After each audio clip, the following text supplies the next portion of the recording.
নমস্কার, কেমন আছেন সবাই? আমি শান্তি আমার নতুন একটি ব্লগে সবাইকে অনেক অনেক স্বাগত। আশা করি সকলে বেশ ভালো আছেন। আমরাও সবাই আপনাদের ভালোবাসায় আর ভগবানের আশীর্বাদে ভালো আছি। আজ দিনটি হলো শনিবার। আমার আজকের এই ব্লগটি আপনাদের সবাইকে সাথে নিয়ে শুরু করলাম। রোজকার মতো আজকেও আমি আমার ঘরের সমস্ত টুকিটাকি কাজকর্ম, দৈনন্দিন জীবনের কিছু কিছু মুহূর্ত আপনাদের কাছে তুলে ধরলাম। আশা করি আজকের আমার এই ব্লগটি আপনাদেরকে ভালো লাগবে।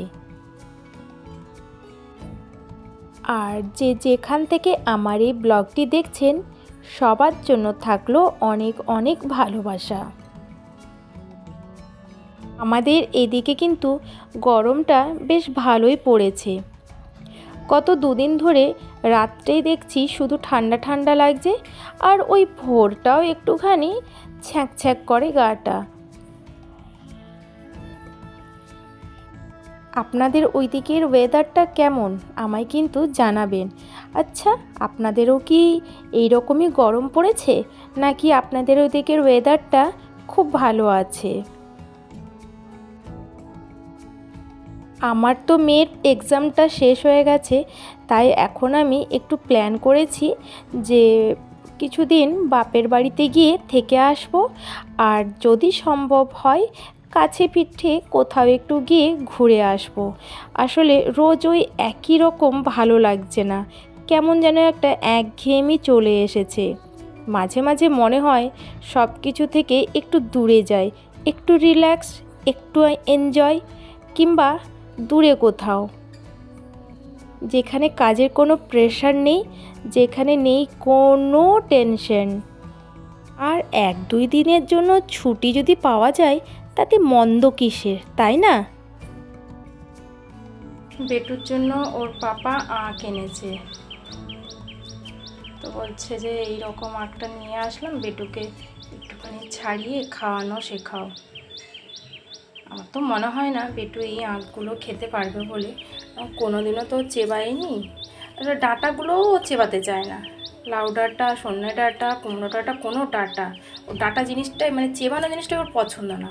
এদিকে মাংসর হাড় ফাড় দিলে বা হাড্ডি থাকলে সেইগুলো চিবিয়ে নেবে, কিন্তু এই জিনিসগুলো একদম চিবাতে চায় না। দেখি বলেছে, তবে আমার না খুব ভালো লাগে এইরকম আঁক। ছোটোবেলায় এরকম আঁক কত যে খেয়েছি। আর এই যে এদিকে দুধটা বসিয়ে দিয়েছি, আজকে অনেকটা তাড়াতাড়ি ওর বাবা দুধটা নিয়ে চলে এসেছে। আর এদিকে আমি একটু চা বসিয়েছি। আর জানেন তো, কাল রাত্রে বিয়ে বাড়ি গিয়েছিলাম, তো যাওয়ার আগে আমি ওই 5টা, 5:30, 6টার দিকে একবার দুধ গরম করেছিলাম, কিন্তু এসে আর রাত্রেবেলা দুধ গরম করা হয়নি। দেখুন দুধটা না ফেটে গেছে। তো এটা আমি ভেবেছি একটুখানি ছানা করে নেব। দেখুন একটু লেবু দেবো, এতে একটু লেবু দিয়ে ছানা বার করে নেব। থেকে চাটা হচ্ছে হোক। কাল পরশু দুদিনে আমি রচা খেয়েছি, দুধ ছিলই না। আমল দুধটা আমার খুব একটা ভালো লাগে না খেতে, তবুও পরশু দিন আমি একবেলা কফি খেয়েছিলাম, কারণ বেটু লাস্টে খেলো না আর কি দুধ একটুখানি, তো বললো মা আর খাবো না, তো সেই জন্য আমি নিয়ে নিয়েছিলাম। হোক গরম, চলুন আপনাদের সাথে কথা বলতে বলতে আমি একটু চাটা খেয়ে নিই। আর ওদিকে আমার কাছাকাছি সব হয়ে গেছে, ঘরের সমস্ত কাজকর্ম হয়ে গেছে। দিব্যাকেও আমি পাঠিয়ে দিয়েছি আঁকার ক্লাসে। কাল যেহেতু আমরা থাকবো না, যাব দেশের বাড়িতে, জেঠুতে পক্ষী আছে, তো সেই জন্য আজকে দিব্যাকে আঁকার ক্লাসটা পাঠিয়ে দিয়েছি স্যারকে বলে। আর আজ শনিবার, ও বলেই শুয়েছিল যে আমি সকাল 10টা 11টায় ঘুম থেকে উঠবো, তো আঁকার ক্লাসটার জন্য ওকে তাড়াতাড়ি উঠিয়ে দিয়েছি। আর গানের স্যারকেও ডেকে নেবো তাড়াতাড়ি, বিকেলবেলাটাও ফ্রি থাকবে। বিকেলবেলা আবার দীপক স্যারের টিউশন আছে, সেখানে যাবে। চাটা আমার রেডি, একদম। বাই। চা নিয়েছি আর সাথে আমার 4টে বেকারির বিস্কুট। আমাকে এই বাদাম বিস্কুটগুলো বেশ ভালো লাগে খেতে, নিয়ে নিয়েছি আর একটু চা। চলুন দেখা যাচ্ছে আবার পরে। স্যার আসলে পরে গানে রেখে দিয়ে গেলাম। হ্যাঁ, বসে যাবি। চাবি নে, চাবি নে। কি হয়েছে? ভেঙেছে? কি ভাঙবে? কে খুললো? তুই? মিথ্যা কথা, তুই তো ছিলি না, তো তুই খুলবি কি করে? আচ্ছা চল নিয়ে চ, আমি ঠিক করে দেবো। নিচে চল, লাইটটা অফ করে দিবি না এখানে। চল গিয়ে খেয়ে নিবি। হ্যাঁ দাঁড়া, আমাকে যেতে দে না, আমাকেই লাগিয়ে দিবি। আপাতত এই দিকের কাজকর্মটা সমাপ্ত করে এখন তলাতলপি ঘুরিয়ে চললাম নিচে। ওই যে যাযাবরকে দেখেছেন, একবার এখানে একবার ওখানে, সেই অবস্থা আমারও। ওপরের কাজ সমাপ্ত তো নিচে যাব। চাবিটা রেখে দে ওখানে, লাইটগুলো জ্বালায়। কোথায় যাচ্ছিস? ডুগ্গুর কাছে? ডুগ্গু ঘুমাচ্ছে মনে হয়।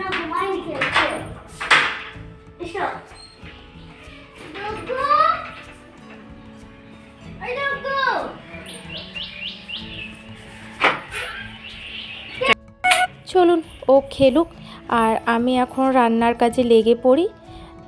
তো আমার সবজি টবজি সমস্ত কিছুই কাটা হয়ে গেছে, আদা রসুনও বাটা হয়ে গেছে, প্রায় সব কিছুই করে নিয়েছি। আর ওর পাপাও এসেছে, একটুখানি ব্রেকফাস্ট করবে। তো আজকে নিয়ে এসেছে মাছের ডিম। আমাকে ফোন করেই বলেছিল যে মাছের ডিম নেব, একটু ভেজে দেবে বড়া? তো আমি বললাম হ্যাঁ নিয়ে আসো, নিশ্চয়ই করে দেব। আর সাথে না মাছের তেলটাও তো দেখতে পেলেন নিয়ে এসেছে কতটা। ও আসলে এগুলো খেতে ভীষণ ভালোবাসে। আর নিয়ে এসেছে চিংড়ি মাছ। তো এই মাছের ডিমটা, ওতে আমি একটুখানি আদা রসুনের পেস্ট, পেঁয়াজ কুচি, লঙ্কা গুঁড়ো, ধনে গুঁড়ো, জিরে গুঁড়ো, লবণ, খাবার সোডা আর লাস্টে দিয়েছিলাম বেসন, সব কিছু দিয়ে বেশ বড়ার মতো করে ভেজে নিয়েছিলাম। আর ওই যে চিংড়ি মাছগুলো, ওগুলোর পাপা খুব সুন্দর করেই বেছে এনেছে। আমি শুধু একটু একটু করে আর যা যা নোংরা ছিল বা যেটা আমার মনে হয়েছে বাদ দিতে হবে, ব্যাস সেরকমভাবেই বেছে নিয়েছি। আমরা সবাই কিন্তু মাছের ডিমের বড়া খেতে বেশ ভালোবাসি। আমার তো খুব ভালো লাগে গরম গরম বড়া, আমি তো 3-4টে খেয়েই নেব। আর আপনারা কারা কারা খেতে ভালোবাসেন জানাবেন কিন্তু। বেটু কি করছিস? আর খাবি যে? হ্যাঁ বস বস বস, এখানে দেবো। হ্যাঁ তা হাত ধুয়ে যা।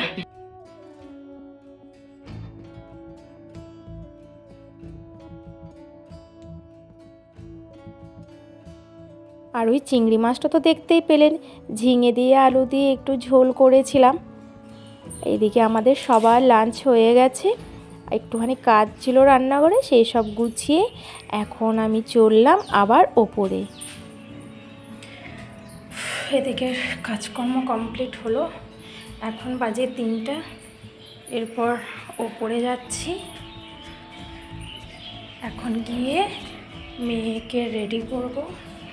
ওর আছে টিউশন, একটু রেস্ট নেই। দেখুন দেখেছেন কি করে রেখেছে। স্যার এসেছিলেন, গান করিয়ে গেছে, হারমোনিয়ামটাও এখনো পড়ে আছে, আর ওই যে আঁকার ক্লাস গেছিল সেই ব্যাগটাও এখন পড়ে আছে। ও দীপক স্যারের ব্যাগটা গুছিয়ে রাখলি? জলের বোতল নিয়েছিস?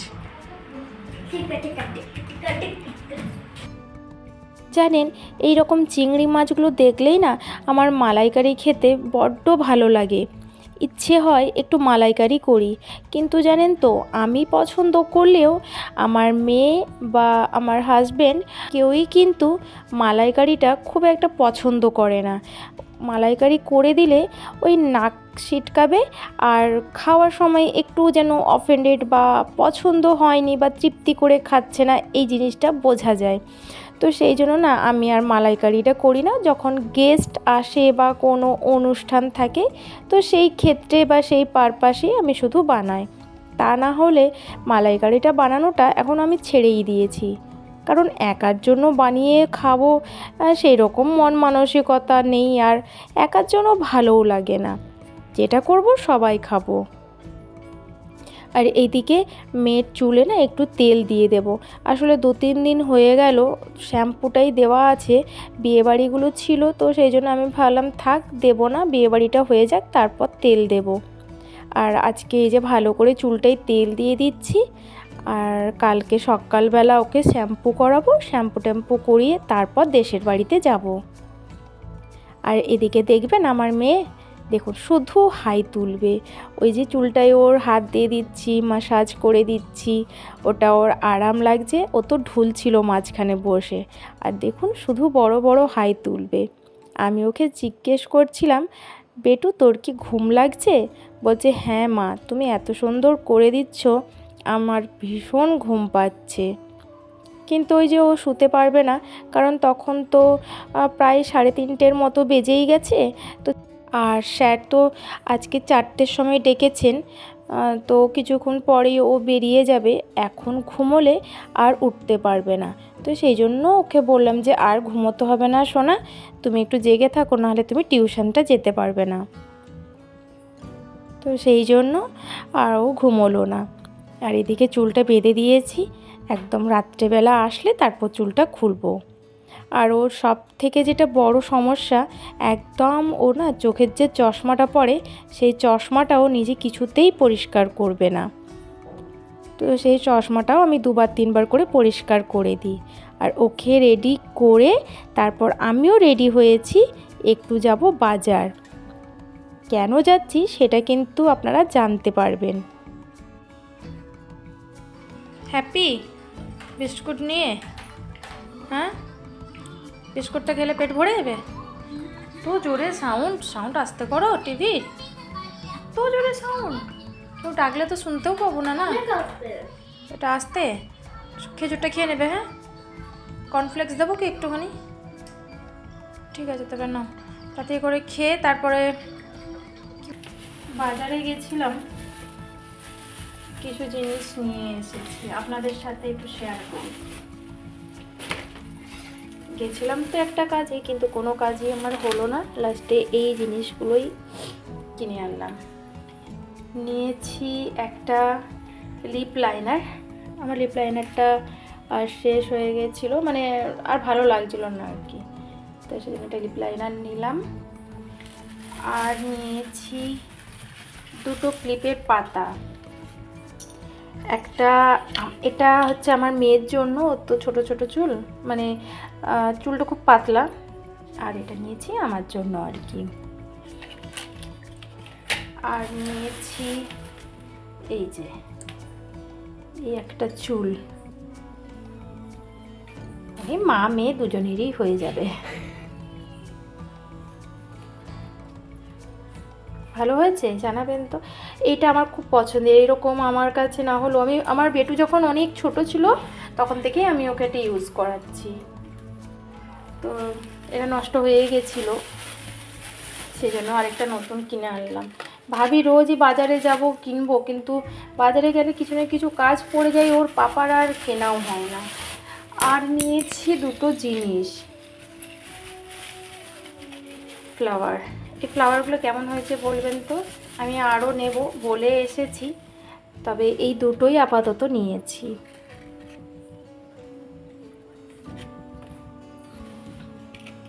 এখন তো যা নেব সবই মা মেয়ের দুজনেরই, তো সেইভাবে আর আলাদা আলাদা কিছু নিলাম না। আর নিয়েছি আমার মেয়ের জন্য, এগুলো সবই মেয়ের জন্যই, তবে মেয়ের জন্য আরও নিয়েছি বোতল, বড় প্লাস, আর নিয়েছি সাবান। এটাই আমার মেয়ে ব্যবহার করে। আরও আছে যেটা ডার্মাডিও, সে শাওয়ার জেল সেটাও ব্যবহার করে, ডার্মাডিওর মানে যেটা কিডস আর কি বাচ্চাদের, সেটাও ব্যবহার করে। সাবান এটাতে 2টো আছে, এখন হয়ে যাবে আমার 15 দিন 1 মাস, এটা 1 মাস হয়ে যাবে। এখন তো গরমকাল, সাবানটা একটু বেশি ব্যবহার হয়, আর শীতকালে তো স্নানটা করতেই ভয় পেতো, কান্নাকাটি, আর সাবান কি মাখাবো। তো যাই হোক, এটা আমার খুব ভালো লাগে আর কি। আর এই যে একটা বোরোপ্লাস, এটা না হলে একদমই না, বোরোলিন বোরোপ্লাস থাকা চাই। আর এই যে নিয়েছি একটা জলের বোতল,